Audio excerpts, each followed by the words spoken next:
Hello दोस्तों, स्वागत है आप सभी का DSL प्राइड फिजिक्स में। हम यहाँ पे शुरू करने जा रहे हैं टॉप 100 क्वेश्चन 2017 से लेकर 2020 तक एयरफोर्स एक्स ग्रुप में पूछे गए। हम यहाँ पे पिछले वीडियो में 2014, 2015, 2016, 2017, 2018 का भी क्वेश्चन हम करा चुके हैं। अब यहाँ पे 2017 से 2020 तक टॉप जो क्वेश्चन है उसको हम कराने जा रहे हैं।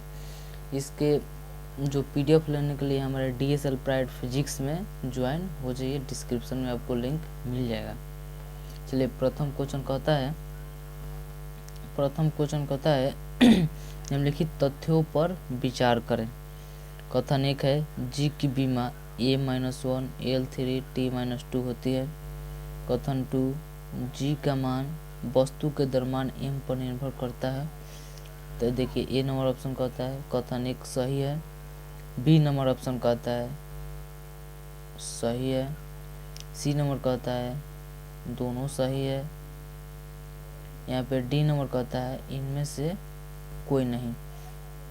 तो देखिए, यहाँ पे जी की बीमा जो है ये सही है, और जी का जो मान है जी बराबर GM/R होता है। ये एम होता है, ये मास ऑफ अर्थ होता है। तो यहाँ पे एम जो है इस पर निर्भर नहीं करेगा।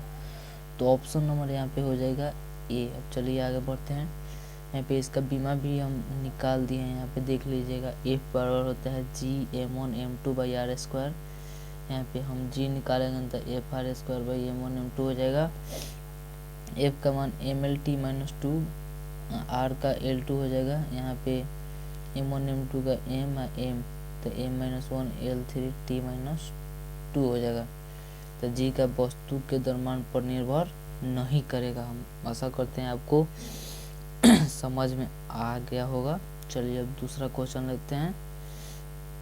देखिए, दूसरा क्वेश्चन है स्थिर गाड़ी की छत से लटके लोलक का आवर्तकाल T है। जब गाड़ी ए त्वरण से गतिमान है तो आवर्तकाल पर क्या प्रभाव पड़ेगा। ऑप्शन नंबर कहता है ए घट जाएगा। ऑप्शन नंबर बी बढ़ जाएगा। ऑप्शन नंबर सी अपरिवर्तित रहेगा। ऑप्शन नंबर डी उपरोक्त में से कोई नहीं। चलिए, इसको देखने के लिए यहाँ पे हम आपको बताए हैं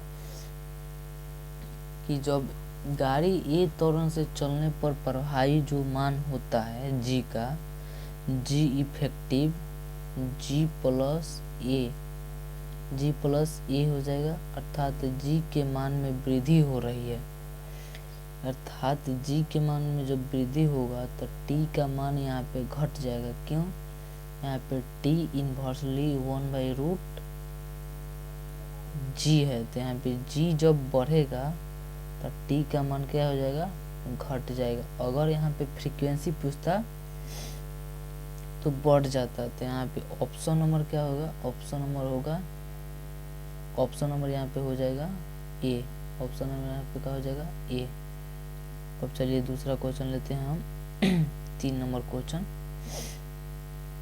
देखिए, यहाँ पे 3 नंबर क्वेश्चन बहुत फेमस है, बहुत बार आता है। बर्नौली प्रमेय लागू होता है। बर्नौली प्रमेय लागू होता है किस पर? ए ऊर्जा, बी आदर्श द्रव के धारा रेखीय प्रवाह के लिए। तो देखिए, ऑप्शन नंबर ए कहता है ऑप्शन ए सही है। ऑप्शन बी सत्य है।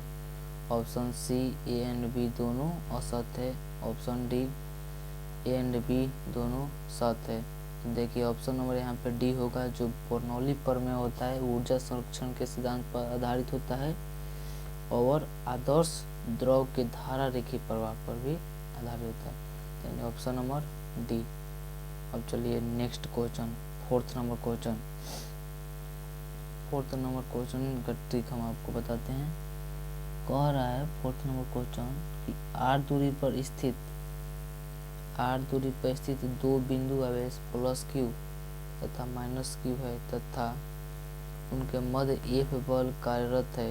एक आवेश स्थिर है, यानी एक जो आवेश है स्थिर है, दूसरा इस पर कार्य कर रहा है। तो दूसरा उसके चारों ओर r त्रिज्या के वृत्त पर चक्कर काटे तो कार्य होगा। देखिए, यहाँ पे जब ये चक्कर काटेगा तो इक्वल पोटेंशियल हो जाएगा, समविभव पृष्ठ हो जाएगा। और समविभव पृष्ठ पर किया गया कार्य हमेशा 0 होता है। तो यहाँ पे ऑप्शन नंबर होगा डी। अब चलिए आगे बढ़ते हैं 5 नंबर क्वेश्चन। 5 नंबर भी क्वेश्चन अच्छा है। 5 नंबर क्वेश्चन कहता है एक चालक गोले पर विचार करें, एक धनात्मक बिंदु आवेश गोले के बाहर रखा गया है। गोला के बाहर रखा गया है तो कुल आवेश होगा, यहाँ पे कुल आवेश होगा। देखिए ए नंबर ऑप्शन है ऋणात्मक तथा गोले की सतह पर समान रूप से वितरित होगा। बी नंबर ऑप्शन है ऋणात्मक तथा गोले की सतह पर असमान रूप से वितरित होगा। सी नंबर है 0 होगा। डी नंबर है उपरोक्त में से कोई नहीं। यहाँ पे जो इसका आंसर होगा 0 होगा। देखिए किस तरह मेकअप किया क्वेश्चन पे। एक चालक गोले पर विचार करे कि धनात्मक बिंदु आवेश गोले के बाहर रखा जाता है तब गोले पर कुल आवेश, तो गोला के बाहर रखा गया तो गोले पर कुल आवेश 0 ना होगा। तो यहाँ पे ऑप्शन नंबर होगा 0। अब चलिए 6 नंबर क्वेश्चन यहाँ पे हम लिख दिए हैं। एक गोला लिया है, देखिए एक धनात्मक बिंदु आवेश के सामने वाले पृष्ठ पर धनात्मक आवेश तथा पिछले वाले पृष्ठ पर उतना ही धनात्मक आवेश वितरित होगा, परंतु नेट आवेश 0 होगा। मतलब इसमें प्लस और उतना ही निगेटिव, यानी परिमाण सेम ऑपोजिट डायरेक्शन। तो प्लस की व माइनस की जोड़ कर क्या हो जाएगा 0। तो यहाँ पे ऑप्शन नंबर हो जाएगा सी या डी, जो भी 0 होगा वो हो जाएगा। अब चलिए 6 नंबर क्वेश्चन कहता है 6 नंबर क्वेश्चन कहता है एक बंद पृष्ठ से गुजरने वाला नेट विद्युत फलक 0 है तब। एक बंद पृष्ठ है यहाँ पे, उसके गुजरने वाला नेट विद्युत फलक 0 होगा तब क्या होगा। ये नंबर होगा पृष्ठ के भीतर कोई आवेश नहीं है। बी नंबर होगा पृष्ठ के भीतर नेट आवेश 0 है। सी नंबर होगा पृष्ठ पर विद्युत क्षेत्र सर्वत्र 0 है। डी नंबर है पृष्ठ पर प्रवेश करने वाले हैं परंतु रेखाओं की संख्या पृष्ठ से बाहर निकलने वाली बड़ रेखाओं की संख्या के बराबर है। तो देखिए यहाँ पे पृष्ठ के भीतर नेट आवेश इसका 0 होगा तब यहाँ पे विद्युत फलक 0 होगा। एक और क्वेश्चन पूछता है अगर गोले के अंदर अगर द्विध्रुव रख दिया जाए तो विद्युत फलक क्या होगा। तो द्विध्रुव रखेंगे तो माइनस क्यू और प्लस क्यू उत्पन्न होगा। तो minus Q plus Q U Q बराबर 0 हो जाएगा। तब फाई बराबर जानते हैं क्यू बाई इप्सिलॉन नॉट। तो क्यू का मान यहाँ पे 0 होगा तो फाई का भी मान यहाँ पे क्या हो जाएगा 0। तो यहाँ पे ऑप्शन नंबर होगा बी। चलिए आगे क्वेश्चन देखते हैं। 7 नंबर क्वेश्चन कहता है कि निम्न कथन पर विचार करिए, किसी पदार्थ का ताप बढ़ाने पर उसकी प्रत्यस्थता घटती है। बी नंबर रबर की अपेक्षा स्टील अधिक प्रत्यास्थ है। तो यहाँ पे देखिए अब ए कहता है विकल्प ए सही है, विकल्प बी भी सही है, विकल्प सी दोनों सत्य है, विकल्प डी है ए और बी दोनों असत्य हैं। तो यहाँ पे ऑप्शन नंबर होगा सी, क्योंकि रबर की अपेक्षा स्टील अधिक प्रत्यास्थ है और किसी पदार्थ ताप बढ़ने पर उसकी प्रत्यास्थता जो होती है वो घट जाती है। तो यहाँ पे ऑप्शन नंबर हो जाएगा सी। चलिए अब आगे क्वेश्चन देखते हैं। 8 नंबर क्वेश्चन। 8 नंबर क्वेश्चन कहता है प्रतिबल की विमा होती है। ए नंबर बल के बराबर, बी नंबर बल आघूर्ण के बराबर, सी दाब के बराबर, डी कार्य के बराबर। तो यहाँ पे प्रतिबल बराबर होता है बल बटा क्षेत्रफल। तो यहाँ पे बल का ऐसे मतलब न्यूटन, ए का मीटर स्क्वायर। यहाँ पे बीमा भी निकाले हैं हम, बीमा भी यहाँ पे देखिए एफ का बीमा क्या होगा ml/-2। अब ए यानी एरिया में 2 एल आएगा तो यहाँ पे एल के पावर 2। अब यहाँ पे एम L2 नीचे है, एल ऊपर है तो एल से खत्म हो जाएगा। एल ऊपर जाके एल माइनस हो जाएगा और टी ऊपर -2 है तो एम एल -1 टी -2। देखिए आगे क्वेश्चन, ये भी बहुत इम्पोर्टेंट क्वेश्चन है। साबुन के दो बुलबुले की त्रिज्याओं का अनुपात 1:4 है तो उनके अधिक दाबों का अनुपात क्या होगा। आपको हम बताए हैं डेल्टा पी बराबर साबुन के लिए 40/। तो यहाँ पे ऑप्शन देख लेते हैं 1:4, B 4:1, C 1:1, D none of this. तो यहाँ पे आपको हम बताए हैं, यहाँ पे लिख दिए हैं गम कि डेल्टा पी बराबर होता है 40/r। तो डेल्टा पी 1/r यानी डेल्टा पी है त्रिज्या के व्युत्क्रमानुपाती है। तो P1/P2 R2/R1। तो यहाँ पे P1/P2 लेंगे तो R2/R1 हो जाएगा। तो वहाँ पे जो क्वेश्चन में दिया है R1/R2 का अनुपात 1:4, तो हमको R2/R1 लेना है तो ये पलट जाएगा यानी 4/1। आशा करते हैं आपको समझ में आ गया होगा। अगर PDF लेने के लिए आप ज्वाइन कीजिए DSL प्राइड फिजिक्स। चलिए यहाँ पे ऑप्शन नंबर होगा बी 4:1। चलिए 10 नंबर क्वेश्चन। 10 नंबर क्वेश्चन कहता है आर त्रिज्या के साबुन के बुलबुले के लिए अधिक दाब का सूत्र। सिंपल है, आर त्रिज्या के पिछला ही हम बताए हैं, साबुन के बुलबुले के अधिक दाब आपको बताना है। यहाँ पे हम बता ही दिए हैं 40/r। ये होता है वायु के लिए, ये होता है साबुन के लिए, ये भी एक द्रव के लिए होता है। यहाँ पे हम लिख दिए हैं देखिए आर त्रिज्या के द्रव की बूंदों में अधिक दाब 2T/r, आर त्रिज्या के वायु के बुलबुले में अधिक दाब 2T/r, आर त्रिज्या के साबुन के बुलबुले में 40/r। ये सब दाब का फॉर्मूला है, ये द्रव के लिए, ये वायु के लिए, ये साबुन के लिए। चलिए next question 11 number. 11 number question कहता है पृष्ठ तनाव का कारण। पृष्ठ तनाव का कारण क्या है। 4 नवंबर 2020 का क्वेश्चन है, 4 नवंबर 2020। ए असंजक बल, बी ससंजक बल, सी स्थिर वैद्युत बल, डी घर्षण बल। तो यहाँ पे ऑप्शन नंबर होगा बी ससंजक बल। ससंजक बल, ससंजक बल उसे कहते हैं जो एक ही पदार्थ के अणुओं के मध्य, एक ही पदार्थ के अणुओं के मध्य लगने वाला बल को ससंजक बल कहते हैं और डिफरेंट अणुओं के बीच लगने वाला बल को हम यहाँ पे असंजक बल बोल देंगे। तो यहाँ पे ऑप्शन नंबर क्या हो जाएगा बी, ऑप्शन नंबर बी ससंजक बल। अब देखिए यहाँ पे 12 नंबर क्वेश्चन, ये भी बहुत इम्पोर्टेंट है।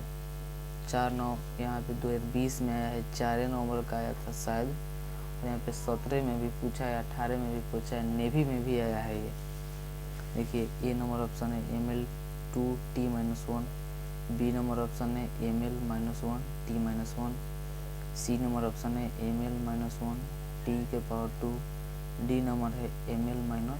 तो यहाँ पे ऑप्शन नंबर हो जाएगा बी।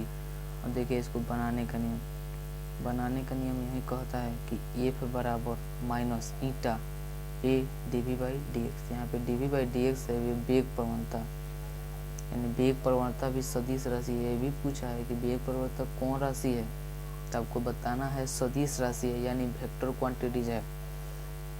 और देखिए ईटा बराबर हो जाएगा, यहाँ पे ये भाग में चल जाएगा तो F/डेल्टा dV/dx। और देखिए F का न्यूटन, क्षेत्रफल का मीटर स्क्वायर, dV/dx का पर सेकेंड, यहाँ पे न्यूटन सेकेंड पर मीटर स्क्वायर। यहाँ पे बीमा भी निकाल दिए हैं आपको ml-1T-1। चलिए आगे देखते हैं 3 नंबर क्वेश्चन, किस ताप पर फ़ारेनहाइट तथा केल्विन पैमाने के पाठ्यक्रम समान होंगे। A number option -40 degree Celsius, B number -40 degree Fahrenheit, C number 576.6 degree Fahrenheit, D none of this. तो तो यहाँ पे ऑप्शन नंबर होगा सी। अब देखिए कैसे होगा। अगर आपको यहाँ पे कहता फ़ारेनहाइट और सेल्सियस तो ऑप्शन नंबर होता -40 डिग्री सेल्सियस। यहाँ पे दिया है फ़ारेनहाइट और केल्विन, ये पैमाना का मान समान है। तो समान होने के लिए आपको ये पता होना चाहिए C/5 फाइव माइनस यहाँ पे 32 होगा, 32 गलती से लिखा गया 32/9 ना K - 273/5। यहाँ पे केल्विन वाला और फ़ारेनहाइट वाला मान और जब बराबर हम करेंगे तब 576.6 केल्विन यहाँ पे आंसर आ जाएगा। चलिए अब अगला क्वेश्चन देखते हैं। 14 नंबर क्वेश्चन बहुत इम्पोर्टेंट, ये भी बहुत बार पूछा है। यदि किसी धातु का क्षेत्रीय प्रसार गुणांक बीटा है तो उसका आयतन प्रसार क्या होगा। Option number A β/2, option number B 3 beta, option number C 3 β/2, option number D 2 β/3। देखिए यहाँ पे देखिए अल्फा बीटा गामा का मान यहाँ पे होगा 1:2:3। तो हम मेरे को रिलेशन किस में लेना है, बीटा और गामा में। देखिए चैनल को सब्सक्राइब कर दिए, इसी तरह के वीडियो हम इस चैनल पर लाते रहेंगे।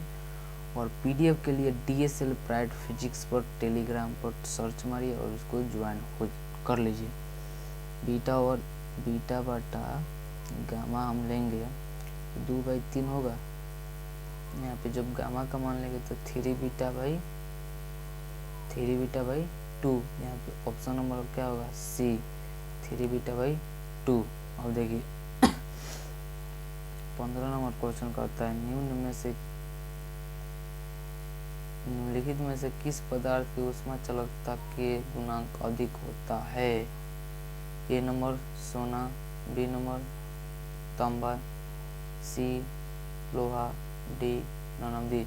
यहाँ पे ऑप्शन नंबर होगा डी। यहाँ पे आपको हम ये भी बता दिए हैं कि चांदी का तांबा से अधिक होता है, तांबा का सोना से अधिक होता है, सोना का एल्युमिनियम से ज़्यादा होता है, एल्युमिनियम का लोहा से ज़्यादा होता है, लोहा का स्टील से ज़्यादा होता है। यहाँ पे ऊष्मा चालकता गुणांक हम बोल रहे हैं, देख लीजिए यहाँ पे ऊष्मा चालकता गुणांक चांदी का होता है। यहाँ पे ऑप्शन नंबर होगा डी। आशा करते हैं आपको समझ में आ गया होगा, आप दोस्तों में शेयर करें।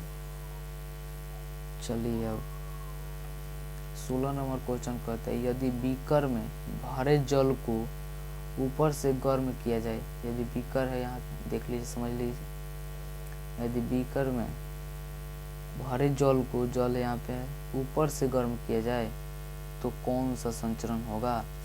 संचरण 3 प्रकार से होता है, विकिरण ए नंबर, बी संवहन, सी चालन, डी उपरोक्त में से कोई नहीं।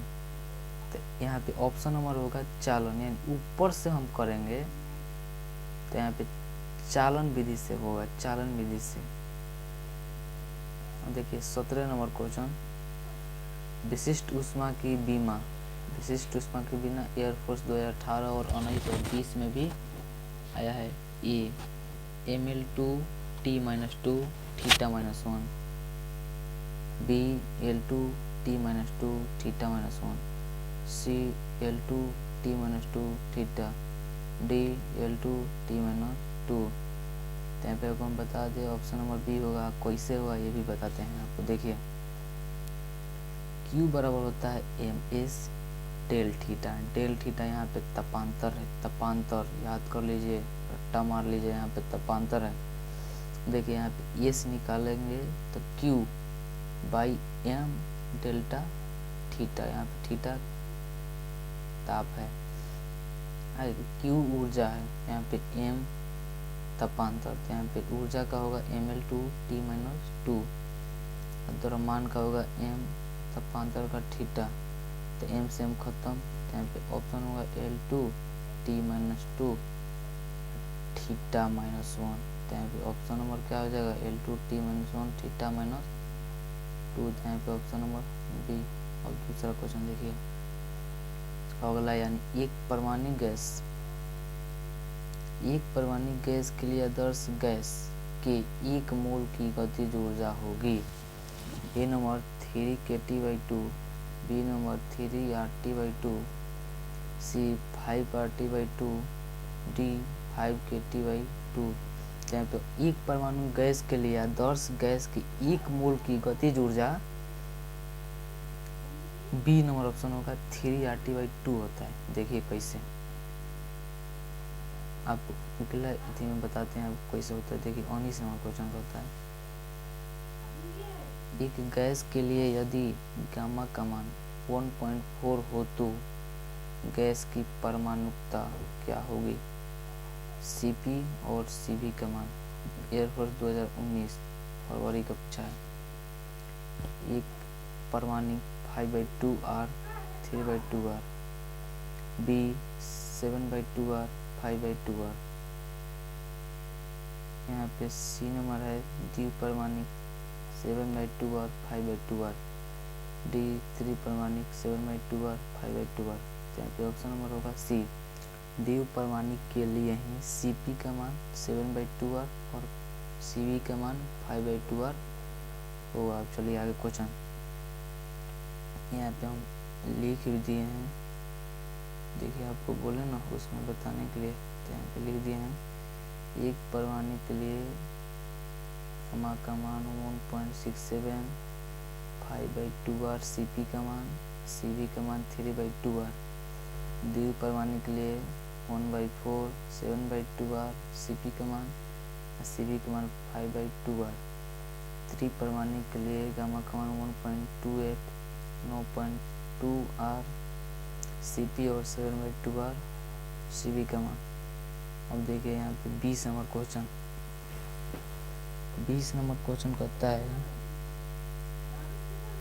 एक आदर्श गैस के लिए क्या करती है, यानी एक आदर्श गैस के तरह व्यवहार करती है यदि ये नंबर है दाब व ताप दोनों, बी नंबर दाब व ताप दोनों निम्न, दाब उच्च तथा ताप निम्न, दाब निम्न तथा ताप उच्च।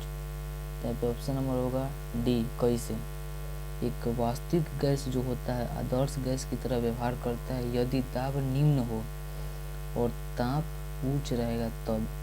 चलिए अगला क्वेश्चन, अगला क्वेश्चन कहता है 21 नंबर क्वेश्चन कहता है निम्नलिखित में से कौन सा सही मात्रक नहीं है। कौन सा सही मात्रक नहीं है, प्रतिबल बटा विकृति न्यूटन पर मीटर स्क्वायर पिछले ही बताए हैं, ये होता है सही है। पृष्ठ तनाव बल बटा लंबाई होता है F/L, तो F का होगा न्यूटन, L का मीटर, ये भी सही है। सी नंबर ऊर्जा किलोग्राम मीटर पर सेकंड है, ये नहीं होता है। यहाँ पे केजी मीटर स्क्वायर पर सेकंड स्क्वायर होता है तब ये होगा, तो ये गलत है। डी दाब न्यूटन पर मीटर स्क्वायर, ये भी सही है। इसमें कौन सा नहीं है, यानी सी ऑप्शन होगा। देखिए यहाँ पे हम बताए हैं ऊर्जा का मात्रक किलोग्राम मीटर स्क्वायर पर सेकंड स्क्वायर। विकृति भी महीन मात्रकहीन राशि होता है। अब पृष्ठ तनाव T बराबर F/L, अब प्रतिबल बल बटा क्षेत्रफल। चलिए 22 नंबर क्वेश्चन, व्यंजक 1/√2i प्लस 1/√2j है। इकाई सदिश, शून्य सदिश, 1/√2 का परिमाण, डी नंबर अदिश। तो यहाँ पे ऑप्शन नंबर होगा ए। क्यों इकाई सदिश है, इकाई सदिश कहता है कि सदिश अब वो सदिश का परिमाण से आप जो भाग कीजिएगा तो उसका इकाई सदिश प्राप्त होगा। तो देखिए आई प्लस जे, इसका परिमाण होगा, इसका 1 होगा, इसका 1 है तो √2, 1 का स्क्वायर 1 स्क्वायर √2 होगा, तो इकाई सदिश होगा। देखिए यहाँ पे अब 23 नंबर क्वेश्चन,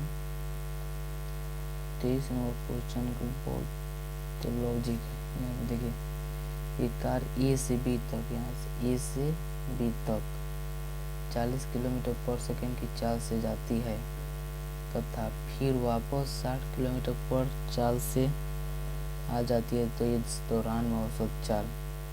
देखिए इस तरह के क्वेश्चन के लिए एक लॉजिक है, यदि समान दूरी हो, ध्यान से सुनिएगा,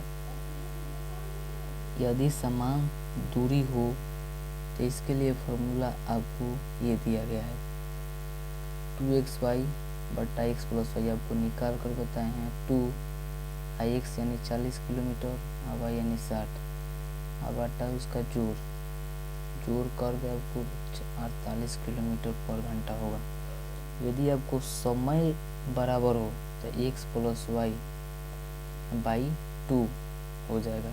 इस तरह के भी क्वेश्चन आए हैं और आते रहेंगे। चलिए यहाँ 24 नंबर क्वेश्चन कहता है किसी कण पर कार्यरत बल इतना, विस्थापन इतना है तो किया गया कार्य शून्य होता है। डायरेक्ट है, इसका ऑप्शन नंबर डी होगा। किस तरह होगा चलिए बताते हैं। W बराबर होता है Fs, F का मान इतना, S का मान इतना, 0 के बराबर। तब गुना करिए 6 दूनी 12 -6 3x 0। इस कार्य कर रहा है 0 तो 0 के बराबर कर दिए और x का मान निकाल दिए। सिंपल है। अंत का आप स्टूडेंट है तो आपको पता होना चाहिए। देखिए 25 नंबर क्वेश्चन कहता है निम्नलिखित कथन पर विचार करो। ए गुरुत्वाकर्षण बल संरक्षी बल है। पृथ्वी के सतह से ऊपर जाने पर कोई परिवर्तन नहीं होता है। गलत बात बोल रहा है। बी नंबर पृथ्वी से ऊपर जाएंगे तो जी का मान घटेगा। 3 नंबर कथन सत्य है। बी नंबर कथन असत्य है। मतलब ये भी सत्य है। सी नंबर ये भी सत्य है।